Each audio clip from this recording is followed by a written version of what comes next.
The Grand Conclave Station hung in the void like a jewel made of light and metal, spinning slowly at the crossroads of 1,000 trade routes, where the greatest powers of the galaxy gathered to decide the fate of civilizations. Ambassador Elena Vasquez stood at the viewport of the UNS Perseverance and watched the massive station grow larger as her fleet approached, her heart beating steady despite the weight of this moment because she carried the hopes of 8 billion souls on her shoulders.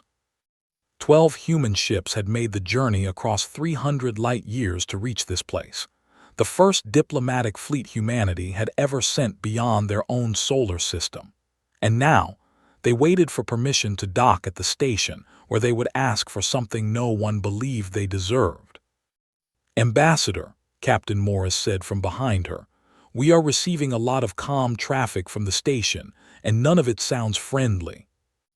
Elena nodded without turning around because she had expected this reaction from species who had ruled the stars for thousands of years, before humans had even discovered fire.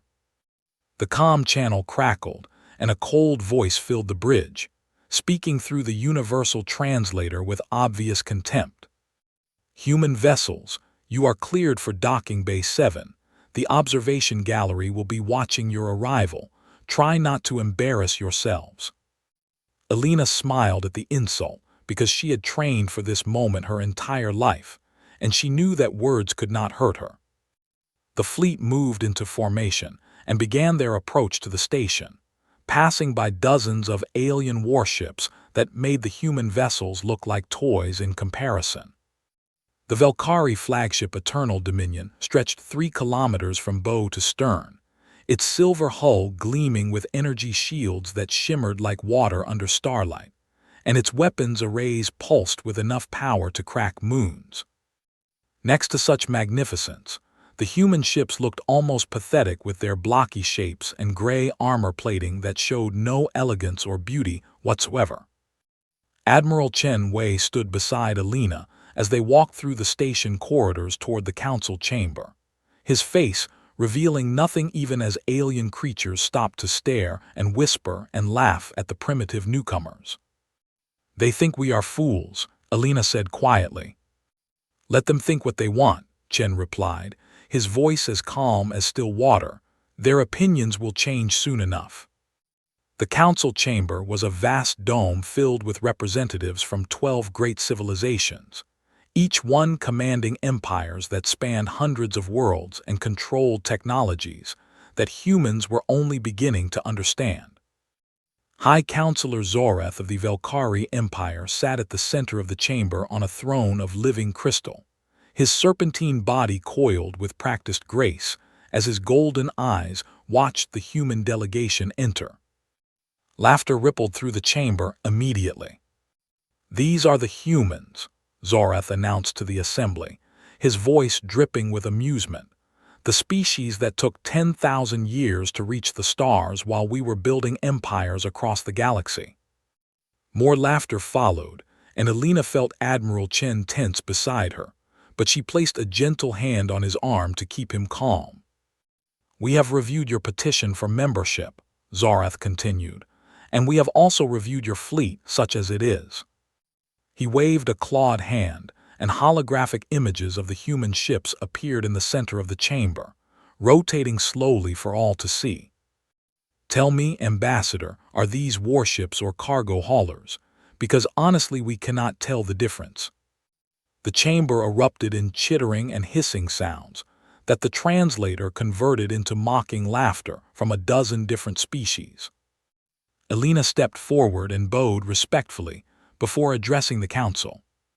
"High Counselor, our ships may not be beautiful by your standards, but they serve our needs well enough." "Your needs," Zoreth repeated with a sneer. "And what needs would those be exactly? Hauling grain between your colonies, perhaps?"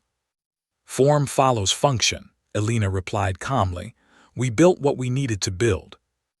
Zoreth leaned forward on his throne and studied the human woman with newfound interest, because something in her voice suggested she was hiding more than she revealed. "You speak in riddles, Ambassador, a dangerous habit for a species seeking our protection." We do not seek protection, Alina corrected him gently. We seek partnership and mutual respect.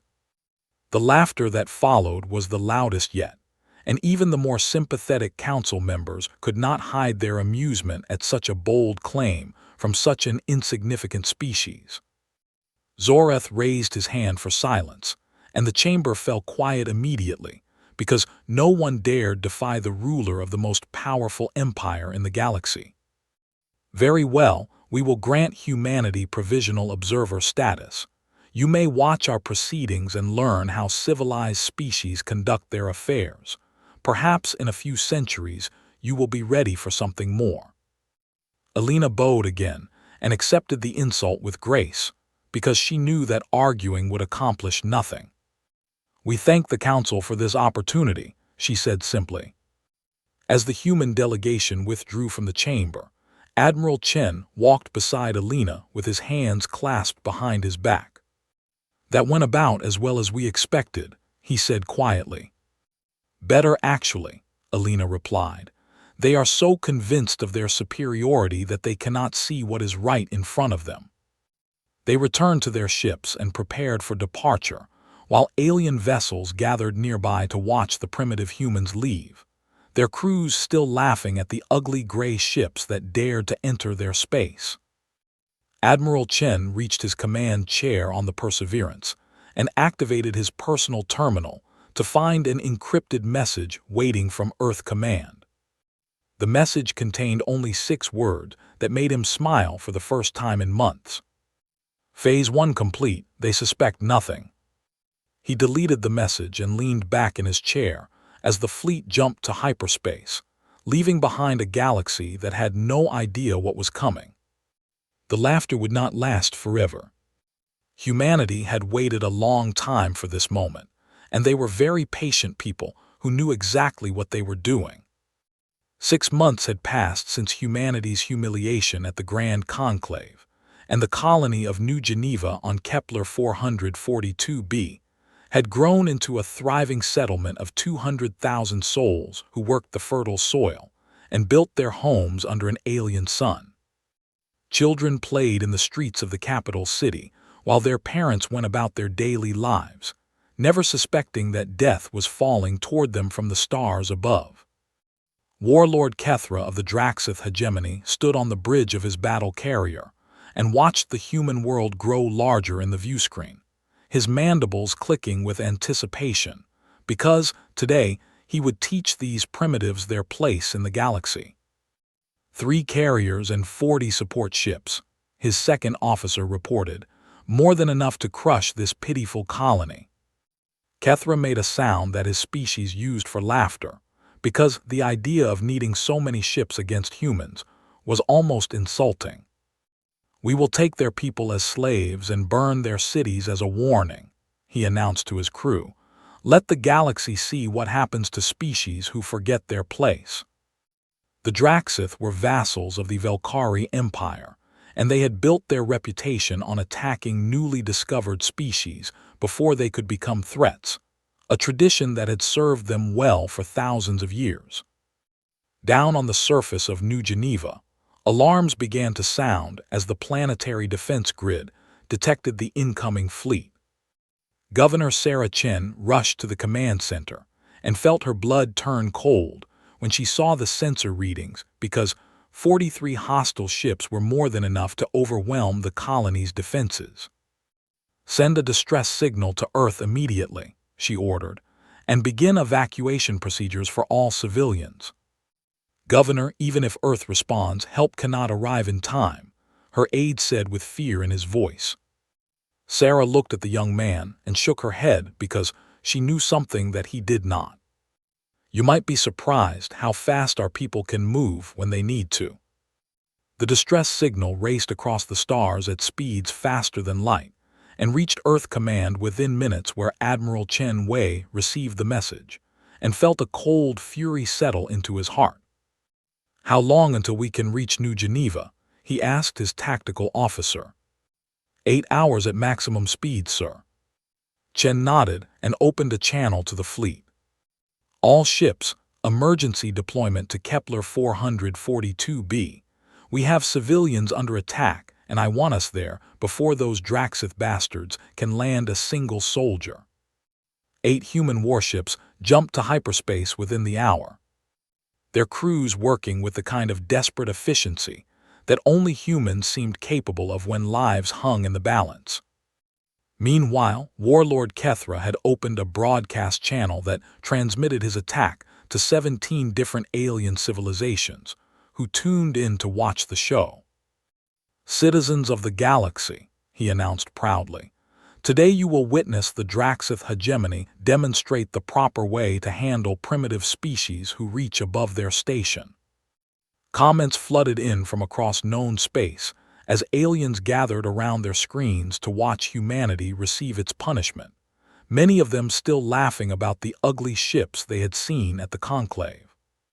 The Velkari High Command watched from their throne world with particular interest, because High Counselor Zoreth wanted to see how humans responded to a real threat. "Perhaps they will beg for mercy," one of his advisors suggested. "Perhaps," Zoreth replied, though something in his voice suggested he was not entirely certain. 8 hours later, the human response fleet dropped out of hyperspace between the Draxith Armada and the planet below, and Warlord Kethra burst into clicking laughter when he saw what had arrived. 8 ships, he announced to his audience across the galaxy. "They sent 8 ships against 43. These humans are even stupider than we thought." The heavy cruisers Thermopylae and Stalingrad took position at the front of the formation, while 6 destroyer escorts spread out behind them, their gray hulls showing no lights or decorations of any kind. Admiral Chen opened a communication channel, and his face appeared on every screen in the Draxith fleet. "Warlord Kethra, you are attacking a peaceful human colony in violation of galactic law. You have one chance to withdraw your forces. I suggest you take it." Kethra leaned toward his screen and let the human see every tooth in his massive jaws. "You threaten me with 8 ships against my 43 human. Your arrogance is amusing, but your stupidity will cost your people their lives." "I am not threatening you," Chen replied calmly. "I am giving you a chance to survive. This is the only warning you will receive." The Draxith warlord cut the channel and turned to his weapons officer. "Destroy them all and make sure the galaxy sees every moment." 43 ships opened fire simultaneously, and the void lit up with plasma lances that had shattered 100 species before humanity had even existed. The bolts of superheated energy streaked across space and slammed into the human vessels with enough force to vaporize mountains, and every alien watching expected to see the ugly gray ships explode into clouds of debris. But nothing happened. The plasma splashed against the human hulls like water hitting stone, and simply dispersed into nothing, while the ships continued forward without even slowing down. Silence fell across the galaxy as billions of aliens stared at their screens in confusion, because what they had just witnessed was impossible. "Fire again," Kethra screamed at his crew, "all weapons, maximum power." The Draxith fleet unleashed everything they had, and space became a storm of energy weapons that should have destroyed a small moon. Yet the human ships absorbed it all as if the most powerful weapons in the galaxy were nothing more than flashlights. Admiral Chen watched the barrage with something that might have been pity before he opened a channel that broadcast to every civilization watching. "You all evolved on peaceful worlds where life was gentle and competition was rare. So you developed energy weapons and shields because that was enough to defeat each other." He paused and his eyes grew hard as ice. "We evolved on Earth, a planet where everything tries to kill everything else from the moment of birth. We learned to fight before we learned to speak, and we built our ships to end wars quickly." Kethra felt fear for the first time in his long life as the human admiral spoke his final words. "You had your chance. Now watch what happens when you threaten our people." Admiral Chen looked at his weapons officer and nodded once. "Our turn." The Thermopylae fired first, and the galaxy learned what fear truly meant. There was no beam of light and no flash of energy because human weapons did not work that way. Instead, there was only silence followed by absolute destruction. One moment, the lead Draxith carrier existed as 300 meters of armored warship carrying 2,000 souls. And the next moment, a perfect circular hole 400 meters wide appeared in its center, as if a god had reached down and simply erased part of reality. The ship split apart and detonated in a bloom of fire that consumed everything nearby, while debris scattered across the void like leaves in a storm. 17 civilizations watched in stunned silence as the most advanced warship in the Draxith fleet ceased to exist in less than a second. "What was that?" Warlord Kethra screamed at his sensors officer. "What kind of weapon does that?" "I do not know," the officer replied with terror in his voice. "There was no energy signature and no warning. Something simply passed through their ship at a speed I cannot calculate." The Stalingrad fired next, and another carrier died. Its hull punched through from bow to stern by something that moved too fast for any sensor to track. Admiral Chen stood on his bridge with his hands clasped behind his back and watched the battle unfold with cold satisfaction, because humanity had spent 50 years preparing for this moment. "All ships engage at will," he ordered. "Leave 3 vessels alive to carry word back to their masters." The 6 human destroyers surged forward with acceleration that should have killed their crews instantly, pulling maneuvers that no alien ship could match, because human bodies could survive forces that would turn other species into paste. Railgun rounds tore through the Draxith formation like bullets through paper, each projectile a tungsten rod, accelerated to 30% of light speed by magnetic coils that humans had perfected over decades of secret development. No shield in the galaxy could stop a physical object moving at such velocity, because every species had abandoned kinetic weapons thousands of years ago when energy shields made them obsolete. But energy shields meant nothing against mass moving at relativistic speeds, and humanity had built weapons that ignored everything the galaxy thought it knew about warfare. The Draxith tried to flee, but human targeting computers locked onto their ships with precision that bordered on prescience, calculating firing solutions across thousands of kilometers and hitting targets with accuracy that seemed like magic. Warlord Kethra watched his fleet die around him and felt his sanity cracking under the weight of what he witnessed. "This is impossible," he whispered as another ship exploded off his port side. "They are primitives with ugly ships and no shields. How can they do this?" His second officer grabbed his arm and pointed at the viewscreen, where the Thermopylae was turning toward them with its main gun charging for another shot. "We need to run, Warlord. We need to run now." Kethra shook off the officer's grip and stood tall because he would not die as a coward, even if he died as a fool. "All remaining ships, focus fire on that cruiser, everything we have." The surviving Draxith vessels unleashed a concentrated barrage that would have melted a small moon, and the Thermopylae sailed through it without slowing down as its ablative armor absorbed and dispersed the energy across its entire hull. Admiral Chen watched the attack splash harmlessly against his ship and felt something like pity for the aliens who still did not understand what they faced. "Our armor is designed specifically to counter energy weapons," he said to no one in particular. "Every species in the galaxy uses energy weapons because shields stop kinetics, so we built armor that stops energy and weapons that ignore shields." He shook his head slowly. They never even considered that someone might take a different path. The battle lasted 11 minutes and 37 Draxith ships died in that time, while only 3 were allowed to escape, their crews traumatized beyond recovery by what they had witnessed. Warlord Kethra was not among the survivors because the Stalingrad put a railgun round through his bridge from 80,000 kilometers away, a shot so precise that it killed him instantly, while leaving his ship intact enough for the survivors to tell others what had happened. When the last enemy vessel fled into hyperspace, Admiral Chen opened a channel to the planet below. "Governor Chen, the threat has been eliminated. Your people are safe."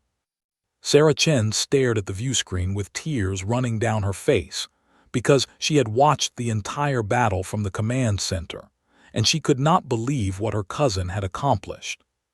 "Thank you, Admiral. I do not have words for what you have done today." "Save your thanks for the crews who fought," Chen replied. "They are the ones who deserve recognition." Across the galaxy, billions of aliens sat in stunned silence as they processed what they had witnessed. The Galactic Council convened an emergency session and demanded explanations that no one could provide because the humans had just shattered everything they thought they knew about warfare. High Counselor Zoreth watched the battle footage for the 20th time and felt a cold weight settling in his chest because he finally understood what humanity had been hiding. "They let us laugh at them," he said quietly. "They let us mock their ships and insult their species, and the whole time they were carrying weapons that could destroy us all." His advisors shifted nervously because they had never seen their leader look so uncertain. "What do we do, High Counselor?" Zoreth rose from his throne, and his golden eyes burned with desperate determination. "We destroy them before they destroy us, mobilize the entire armada, every ship we have. We will crush humanity before they become too strong to stop." The order went out across the Velkari Empire, and 2,000 warships began gathering for the largest military operation in galactic history. They did not know that humanity was already preparing for them. Admiral Chen returned to Earth and began planning for the war that everyone knew was coming, the war that would decide whether humanity survived or died among the stars. The galaxy had laughed at their ships. They would never laugh again. 3 months passed, and the galaxy held its breath as the two greatest powers prepared for a war that would reshape everything. The Velkari Empire gathered 2,000 warships at the edge of human space, a fleet so vast that it stretched across millions of kilometers and blotted out the stars themselves, led by 12 planet-killer dreadnoughts that each carried enough firepower to crack a world in half. High Counselor Zoreth stood on the bridge of the Eternal Dominion and surveyed his armada with fierce pride, because no force in galactic history had ever matched what he had assembled. "Today we end the human threat forever," he announced to his fleet. "Today we prove that the Velkari Empire remains supreme among the stars." His crews cheered and his captains saluted, and his admirals began plotting their approach to the Arcturus Gap, where intelligence reported that humanity would make its stand. 200 human ships waited at the chokepoint between their territory and the galactic core. The entire United Nations Space Navy gathered in one place for the first and possibly last time. Admiral Chen Wei stood on the bridge of the command ship UNS Terra and watched the enemy fleet approaching through the tactical display. 2,000 red dots advancing toward 200 blue ones. "Admiral, the enemy will be in weapons range in 30 minutes, his tactical officer reported. "Understood. Signal all ships to hold position and wait for my command." Ambassador Elena Vasquez stood beside him because she had insisted on being present for this battle, even though Chen had argued against it for hours. "Do you think we can win?" she asked quietly. Chen did not answer immediately because he knew the math better than anyone. 10-to-1 odds with the most powerful warships in the galaxy bearing down on them. "We will do what we have always done," he finally replied. "We will fight and we will survive because that is what humans do." The Velkari fleet dropped out of hyperspace at the edge of the Arcturus Gap, and thousands of broadcast drones activated to transmit the battle across the entire galaxy, because every species wanted to see what would happen when the old order clashed with the new. High Counselor Zoreth opened a communication channel, and his serpentine face appeared on every human viewscreen. "Admiral Chen, you fought well against the Draxith, and your species has proven more capable than we expected. But surely you can see that this battle is hopeless. Your point, Counselor. Surrender now, and I will allow your people to live as servants of the Empire. Refuse, and I will burn every human world until your species exists only in memory. Elena stepped forward before Chen could respond. Counselor Zorath, I have a message for you from the people of Earth. Zorath tilted his head with curiosity. Speak then, human. Elena smiled, and her voice carried across the void with perfect clarity. Come and take them.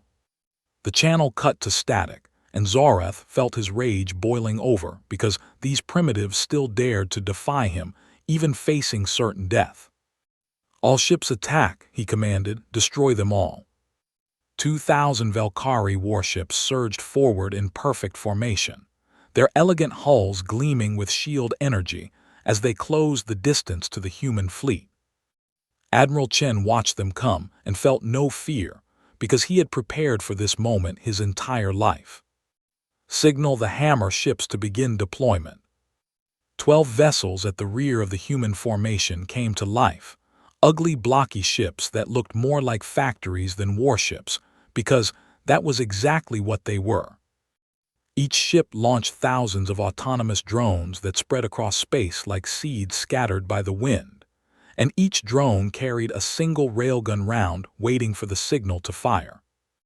All ships scatter formation and engage at will.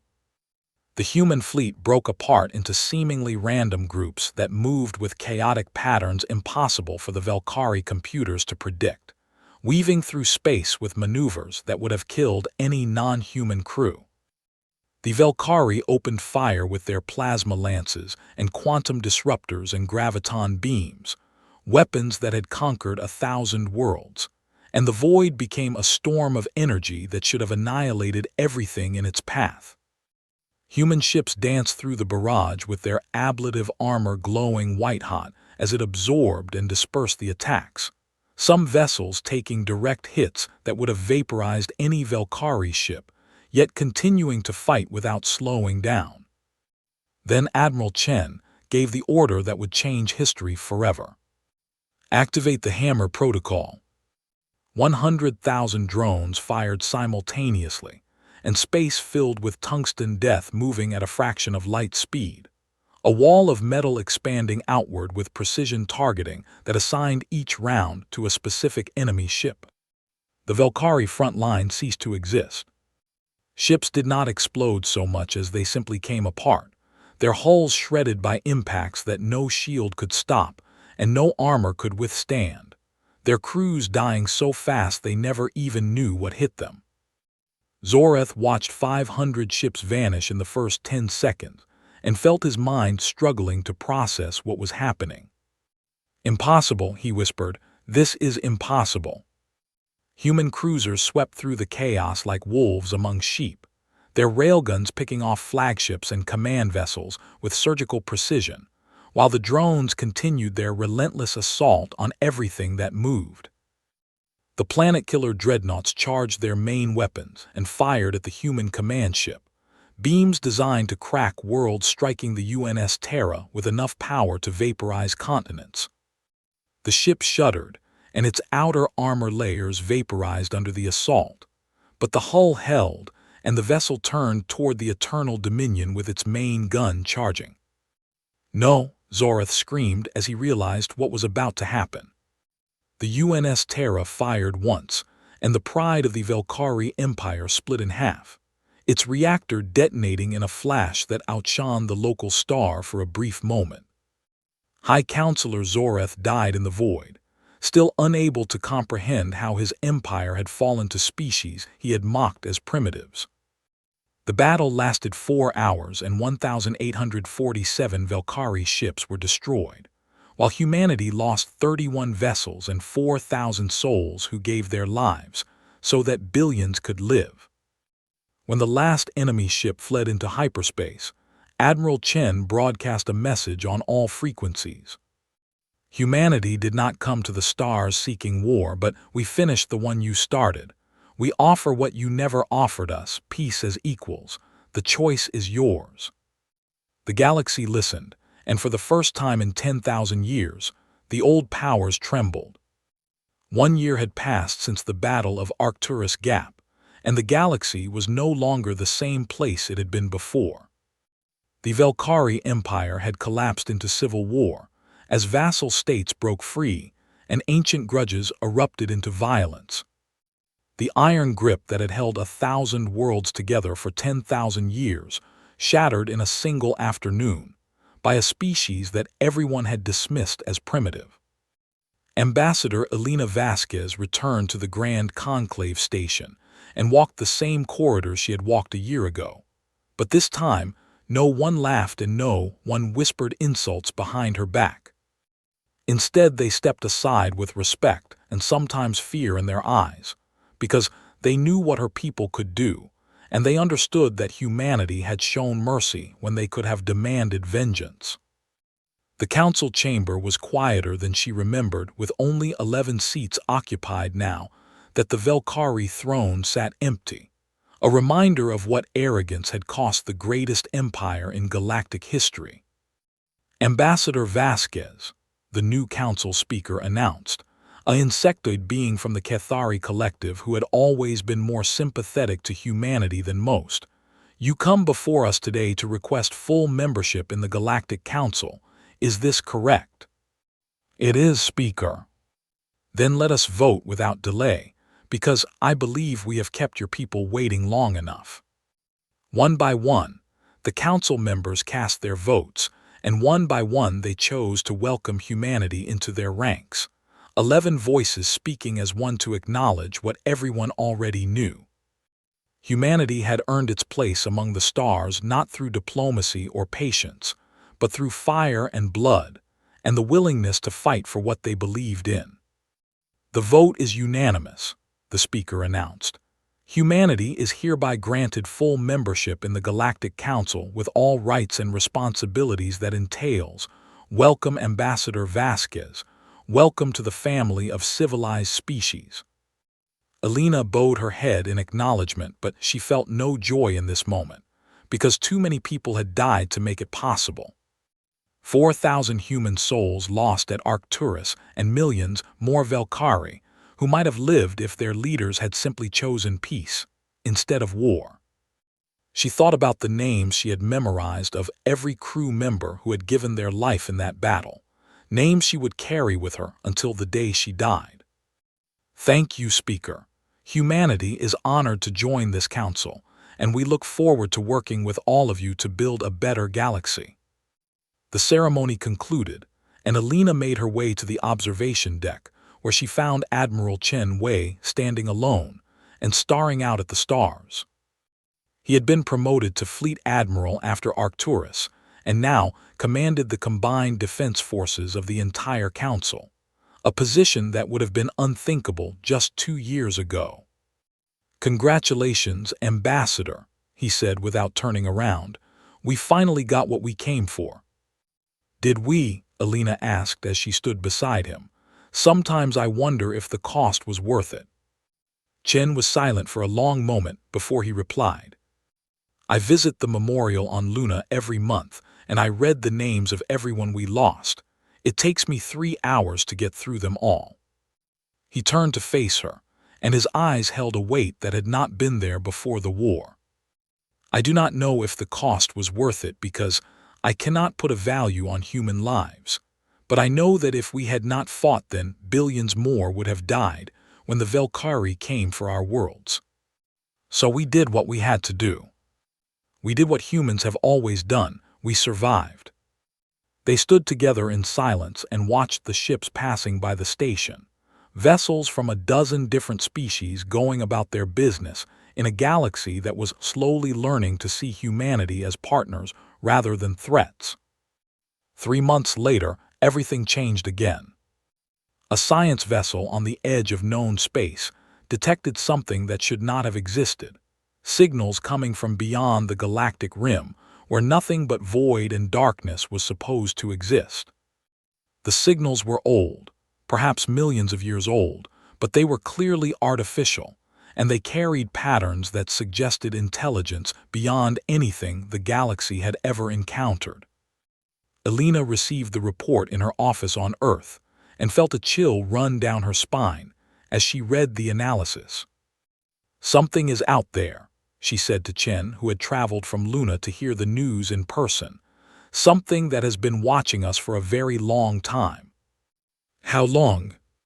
The scientists think the signals started increasing in frequency around the same time as the Battle of Arcturus, as if whatever is out there noticed the commotion and decided to take a closer look. Chen absorbed this information with the calm that had served him so well in combat. "Do we know what it wants?"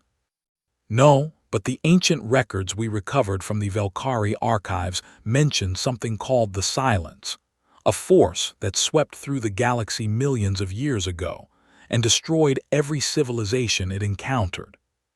"And you think this might be the same thing?" "I think we need to prepare for the possibility that it is." Elena called an emergency session of the Galactic Council, and for the first time she addressed the assembled delegates not as a petitioner seeking acceptance, but as a partner warning of danger. "We have detected signals from beyond the galactic rim," she announced as the chamber fell silent. "We believe an ancient threat may be awakening, one that cares nothing for our differences or our conflicts." The council members exchanged worried glances, because they had heard the legends of the Silence, even if they had dismissed them as myth. "What do you propose, Ambassador?" the speaker asked. Elena stood tall, and her voice carried the strength of a species that had learned to survive against impossible odds. "We propose unity. Humanity learned long ago that survival requires standing together against common threats. Will you stand with us?" The vote was called, and once again it was unanimous, not because the council members trusted humanity, but because they feared what was coming even more. As she left the chamber, Elena felt Chen fall into step beside her. "Do you think we can win against something that destroyed civilizations millions of years before we existed?" he asked. Elena smiled despite the weight pressing down on her shoulders. "I do not know, but I know that humanity has faced extinction before, and we are still here. Whatever is coming will find that we do not die easily." They walked out into the light of a station that orbited a galaxy on the edge of change, a galaxy that had laughed at humanity and learned to fear them, and now looked to them for hope. The stars stretched out in every direction, and somewhere in the darkness, something ancient was stirring, but humanity had never been afraid of the dark. They had always been the ones waiting in it. The galaxy had mocked their ugly ships and their primitive weapons, and their stubborn refusal to accept their place at the bottom of the cosmic order. They were not laughing anymore.